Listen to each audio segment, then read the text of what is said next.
Um, Build your audience independently of any artistic director, of a venue, of somebody else's say-so. Now, what I mean by this, and this goes into a little bit of what I wish I'd have access to back then. So when I started making work, there was no such thing as the internet. Can you believe that? So what I mean is we relied a lot on people liking our work or people liking us, people liking what we were doing. And those decision makers, traditionally, they'd go around the country, they'd go around the world shopping for culture. Then they'd come back and say, this. Oh, and you're part of that club. And we were completely reliant. Yes, we had to make good work, or we were making good work, but it's on other people's, or I suppose, gatekeepers' opinions. And now that's completely different because anybody can go onto the internet, they can search for culture, engage in whatever they like. So people are a lot more aware of what is out there and what you can do.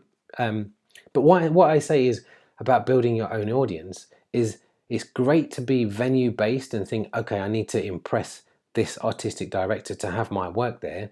But actually, you should really be building your audience independently and not relying on a venue to do the marketing to their existing list, because that might not be your that they might not be your audience.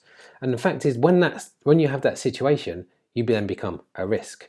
We're not going to program you because you're a risk. And there's so many times that I've heard that it's risky, especially when you're starting something new or creating something new. Like we were creating hip hop theatre and working in that genre of black dance, and people thinking, oh, that's risky. But now, if now I'm kind of using the internet and using the web and using that to build my audience, because even though I'm not necessarily touring theatres because it's a bit of a backward economy anyway, always has been, it's kind of flawed.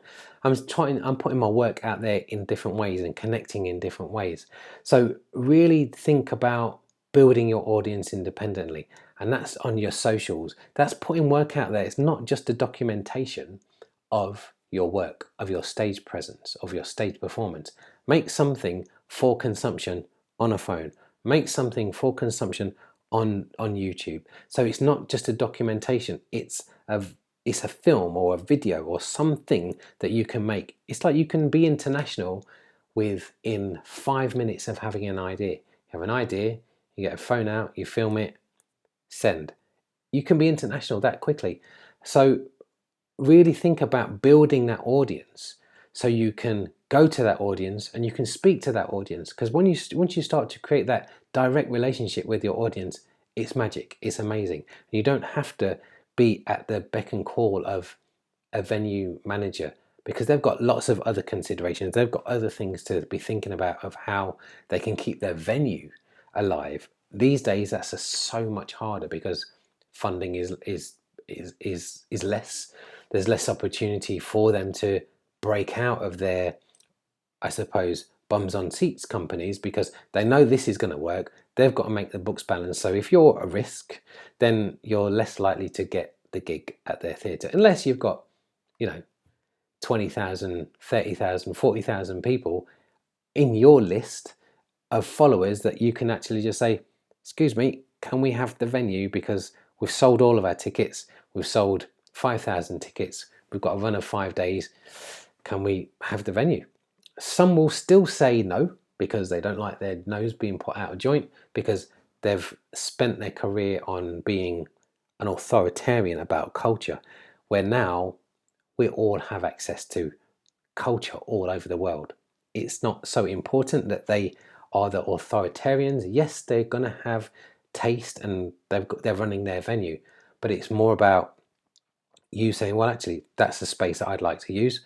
Can I bring my audience? And actually, if they say no, find another interesting space. Find a car park, find a town hall, find something that's maybe a little bit more interesting than having people pile in the theatre. And your work online, really think about how you're not necessarily judging the success of a project by how many people buy a ticket and walk through the door. It's really about how many people you're engaging with.